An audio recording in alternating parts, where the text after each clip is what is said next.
நினைப்பதெல்லாம் நடந்து விட்டால் தெய்வம் ஏதுமில்லை, நடந்ததையே நினைத்து விட்டால் மனதில் அமைதி இல்லை.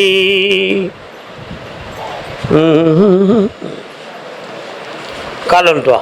நடந்த கதை தொடர்வதில்லை இறைவன் ஏட்டினிலே. உன்னுடைய கட்டுமலைக்கு நான் போய் பார்த்தேன் 36 ஆண்டுகளுக்கு முன்னால. சொல்லுது புரியும் நினைக்கிறேன். 36 ஆண்டுகளுக்கு முன்னால நீ நினைக்கிறது மாதிரி உன் மாங்கல்யத்தை சூட்டியவன் உன்கிட்ட நேர்மையா நடக்க மாட்டான். அதுல உன்னுடைய வாழ்க்கை பாதிக்கப்படும். அப்பொழுதும் நீ என்னை விடாமல் எந்த இடத்தில் இருந்தாலும் தேடி வருவாய் என்று உனக்கு உத்தரவு கொடுத்திருந்தேன். அதே மாதிரி உன்னுடைய வீட்டுக்காரன் உனக்கு மாபெரும் துரோகத்தை செஞ்சுட்டு உன்னை விட்டு போயிட்டான். உண்மையா இல்லையா? கால் வந்துட்டுவான். ஆனா அதுக்கு பிறகும் கர்ப்பசாமி நான் உன்னை விட மாட்டேன் அப்படின்னு என் கச்சையை பிடிச்சது மாதிரி என்னை பிடிவாதமா பிடிச்சு நின்று இப்போ உன் பிள்ளை வாழ்க்கையில் ஒரு சின்ன குழப்பம் வந்து அவளுக்கு ஒரு மாபெரும் மன இடைஞ்சல் வந்துருமோங்கிற பயத்தில் என்னைய தேடி வந்த அந்த நிலையிலிருந்து நான் காப்பாற்றி விட்டுட்டேன்.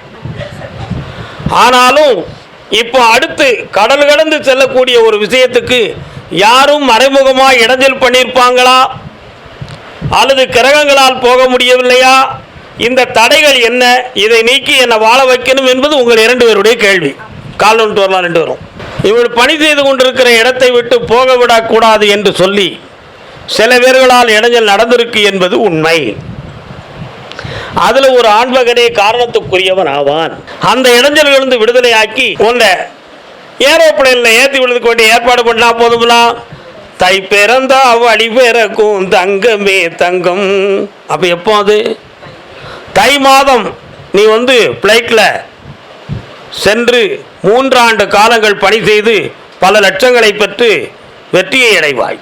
அங்கு வேலை செய்து கொண்டு இருக்கிற பொழுதே தன் வாழ்க்கை துணைவரை தேர்ந்தெடுக்கக்கூடிய மனநிலைகளும் சூழ்நிலைகளும் உனக்கு உருவாகும். அப்பொழுது உன் தாயார் மனக்குழம்புவாள், என்னை நாடுவாள். அதை நான் சரி பண்ணி மீண்டும் உனக்கு புனிதமான வாழ்க்கையை கொடுப்பேன்.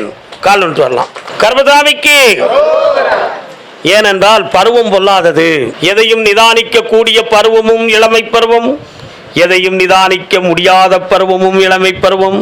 இந்த நடுநிலையான பருவத்தில் தடுமாறுவது இயற்கை, தாங்கி பிடிப்பது பெற்றோர்களின் கடமை. பெற்றோரின் சொல்லை கேட்க வேண்டியது பிள்ளைகளின் உரிமை. அது தடுத்து விட்டால் தாங்க முடியாதது பெற்றோர்களின் நிலைமை. உண்மையா இல்லையா? அதனால பெற்றோர்களை உணர்ந்து நடந்து விட்டால் பெருமைக்குரிய வாழ்வு உனக்கு கிடைச்சாச்சு, எல்லா வெற்றியும் நடந்தாச்சு. தை மாதம் வெளிநாட்டுக்கு போகலாம். அதுக்கு தகுந்தாற் போல நீ பணம் கட்டு.